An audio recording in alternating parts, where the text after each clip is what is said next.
Бүгдээрээ сайн байцгаана уу? Та танхуу зургийн асуулт хариултын болонгийн дараагийн дугаар эхэлж байна.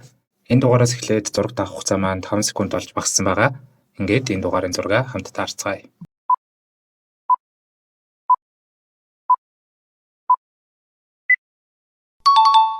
За 5 секунд дуслаа. Зураг тарагдж байгаа хүн бол ошигнож хэлэх юм бол Монголын хамгийн анхны нүдний эмч, хор бороог хүснээрээ оруулагч, сүмбэгийн дүрээрээ бидний сэтгэл зүрхэнд хоногшин үлдсэн Бацүхийн Зориг гэдэг хүн байна. Жүжигчин, найруулагч, орчуулагч, багш, театр урлагийн нэр зүтгэлтэн, урлаг судлалын ухааны доктор Бацүхийн Зориг нь Монголын үндэсний телевиз болоод соёл урлагийн их сургуулийг үүсгэн байгуулагчдын нэг, их зөөлөн зантай, ухаалаг, авьяас бэлэг төгөлдөр хүн байсан. 1961 онд бүтээгдсэн Монголын хамгийн анхны өнгөт кино Алтан өргөөгийн сүмбэгийн дүрийг оюутан байхдаа 17 наснда амлуулан тоглож ард олны зүрх сэтгэлд хоногшин үлджээ. Монголын театр, кино урлагийн нэр зүтгэлтэн Бацүхийн Зориг 1943 онд Дундгов аймгийн Дэрэн сумын нутаг Цанд гэдэг газар төрсөн.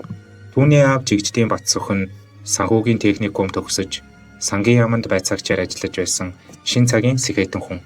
Айлын ганц хүү Зориг 8 настай аав ээжигээ даган Улаанбаатар хотод зорьсон. Алтан өргөө кинонд тоглох үед хэдий дунд говьд төрсөн ч хотод өссөн хүүхэд учраас морь сайн унаж чаддаггүй ажил дээ.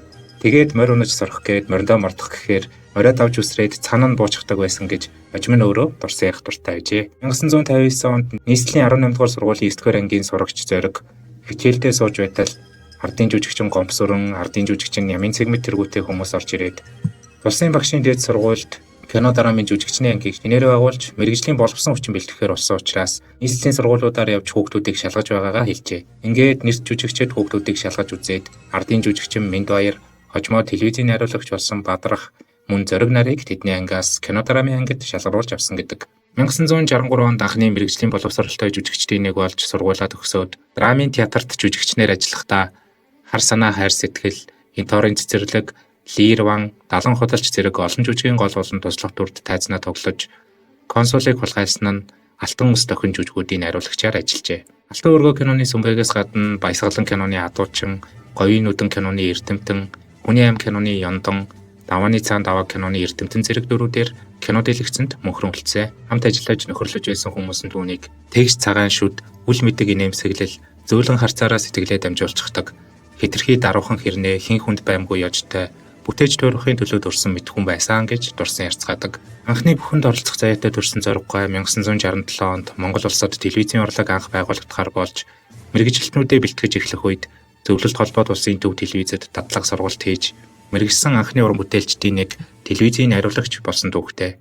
Залуучуудын нэвтрүүлгийн хэлцэд ажиллаж байхдаа авхаалж сэргэлэнчүүдийн клуб буюу АСК, Далан худалчийн клуб, Охид, Хөвгүүд анхны яргуу зэрэг нэвтрүүлэг, тележүжгүүдийг найруулан бүтээлцэж, мөн та бидний сайн мэдэх Цэнхэр дэлгэц нэвтрүүлгийн санааг анх гаргаж байжээ. Монгол телевизэд найруулагч, редактор, уран сайхны удирдагч зэрэг удирдах ажилд 15 жил ажилласан түүний удирдах чадварыг нь соёлын яамны удирдлагууд олж хараад телевизээс соёлын яам руу шилжүүлэн уран бүтээлийн хэлтсийн дараагаар томилсон байдаг. Зориггой хэлэх үгээ шууд хэлдэг, бодит байдлыг зөвөр үнэлдэг, зоригтой, хүнийг гисэн сэтгэлэн дийлсэн энгийн даруй цөөхөн оновчтой хөхтэй удирдагч байсан гэлцэн.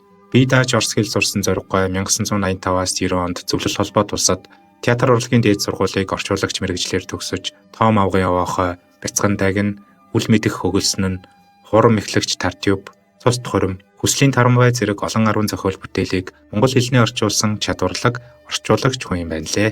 1980-ад оноос урлагийн тусгайлсан дээд сургууль байгуулах төлөвлөгөөний дагуу Москвагийн театр урлагийн дээд сургуульд хүүхдүүдийг сургах үед анхны оюутнуудыг удирдан явсан үеэс багш хэмээн хүндэтгэн дуудуулах болжээ. Оюутнуудын орчуулагч мэргэжлийн багшаар сонгогдсон ажиллаж байгаад Монголд буцаж ирээд соёл урлагийн их сургуулийн суурийг тавилзаж анхны сургуулийн хөтөлбөр төлөвлөгөөг нь боловсруулсан. Багш нарыг сонгох ажлыг ч мөн өөрөө гардан хийж, сургалтын материал, ном сурах бичгүүдийг орчуулж, сургалтын албаны дарга багшаар ажиллаж олон сайхан шав нарыг бэлтгэн гаргажээ. Соёл урлагийн их сургуулийн хөл дээр нь босгочгоод драмын театрын даргаар очиж театрт хошин шог гарааг анх санаачлан тоглуулж нийгэм шилжилтийн хүнд үед үзэгчдийг буцааж театрт авчирсан гавьяатай. Театрын арга байхдаа Отелло, Тамгагүй төр зэрэг сонгодог жүжигүүдийг тайзнаа тоглуулж, ерс бичлэгийн телевизийн алтан фондод авч үлдээлгэн урын сангийн бодлогыг төлөвшүүлсэн гэдэг.